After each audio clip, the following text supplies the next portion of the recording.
But yeah, thinking about just going back to basics is always good.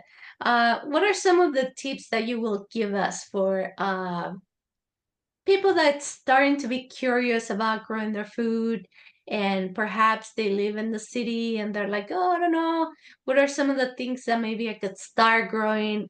I don't need to do a full-on garden, but maybe a thing or two so I can get my feet wet and be like, oh, I can do this, and eventually start, doing one more and one more.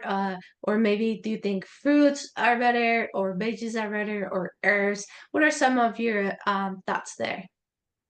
Yeah.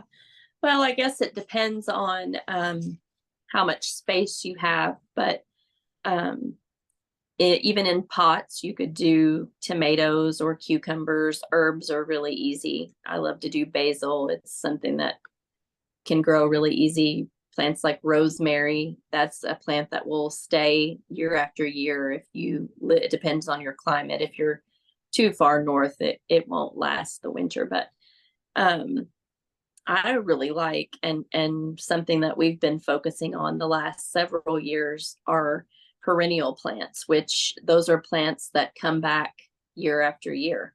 So you plant them once, like berries, blackberries, pear trees, different fruit trees. Asparagus is one of those plants that you plant it once and it gives you food every single year, and you don't have to do as much work because it just comes back on its own. So I think those type of plants are a good I don't know, I mean, resource. If you think about it, you buy the plants one time and they provide food for years and years.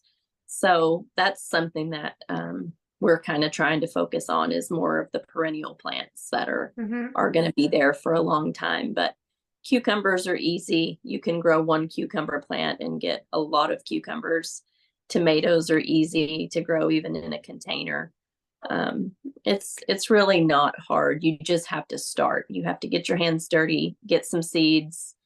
What do you like to eat? That's what is important. If you're growing a bunch of squash, but you don't really like to eat squash, that's kind of counterintuitive. You want to grow something that you enjoy eating. So you can kind of play around with it and be creative. Mm-hmm. And yeah, and as you said, you don't need a lot of space sometimes, and you can grow some of these things on small buckets or things like that. Mhm. I think just I do love herbs too. And Yeah. I also, when I live in an apartment, have them even in the kitchen in a small pots. They will Yep. actually survive for a long time. I was amazed by it. I'm like, well, I Yeah. haven't killed you yet. And if you like cooking, you're putting some of those herbs in your food. It's Mhm. not like, I think, at least me, I had no clue on amounts of things. And I will always think like, oh, maybe I need to buy all these pounds of herbs and, this and that and that. But honestly, you're never, ever going to use pounds of herbs. You Right. get like little snippets here and there, and that's all your food needs, which, Yep. now I understand. So I don't need to buy all these things, and know that a small little pot will be enough even for the cooking that I do. So yeah, think about those little things, and they make it so easy now, because if you go to like a Sprouts or Whole Foods, or even like a farmer's markets, they have like little starters. So you don't even have to like buy the seed and plant it from like the very beginning. Right. So sometimes they already have like little startup little plants where the Yep. plant has already sprouted and it's ready for you to take care of it.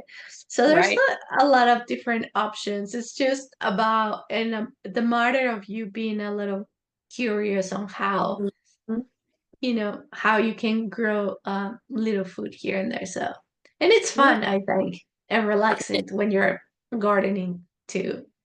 Yeah, it's people are inside way too much and getting out and getting the sun and being outside, and it's good for your health. The food is good for you and the time spent growing the food is good for you. It's a win-win.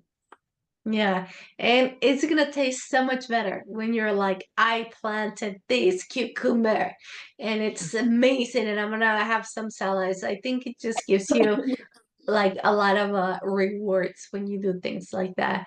And just, Yes. we're not saying become a farmer or, I mean, if you want to, that's great. But if you live in a city and you have like, too many things happening, at least just be aware of where you buy your food or where your food is coming from. I think those are like really good points too. Yeah. And just learn about your food, how you can preserve your food, how you can take care of your food so it don't spoil. There's so many things that you can really do and connect with your food. So, Yeah. And like a farmer's market is a great place to go and connect with people who most of the time the people that are growing the food and are there at the farmer's market are happy to talk about the mhm, process and what they do and where it comes from. So that's a good place to learn and network with people who have an interest and mhm, there's usually plenty of opportunities if you're interested to practice and learn and people are always looking for help. mhm. Excuse me. Yeah, no, you're good. But yeah, I think just, going back to our basics and remembering how important it's to know where our food is coming from and know that we have the power to actually do this ourselves. So it's just so amazing. Yeah. I do thank you, Amber, for being here today and for giving us all your information and share things with us. I think it was great.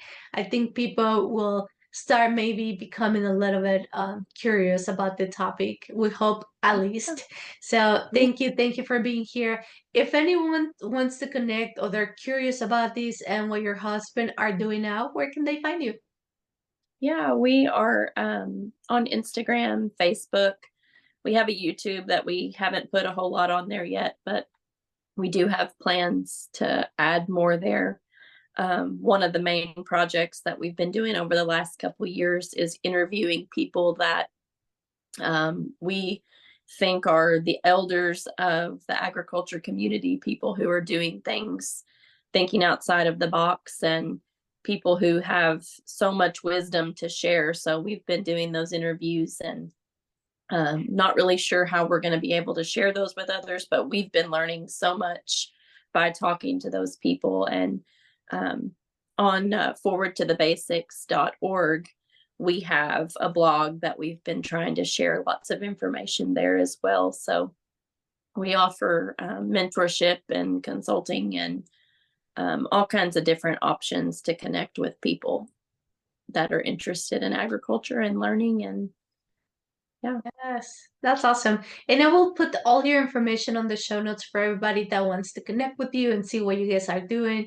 I think this is great. I think we need more and more people that wants to educate us when it comes to food. And I mean, we can't wait to see hopefully, all those interviews with all these people are sharing their knowledge because this is the people actually is passing down those wisdoms that we have lost from many generations now. So I think it's great what you're doing.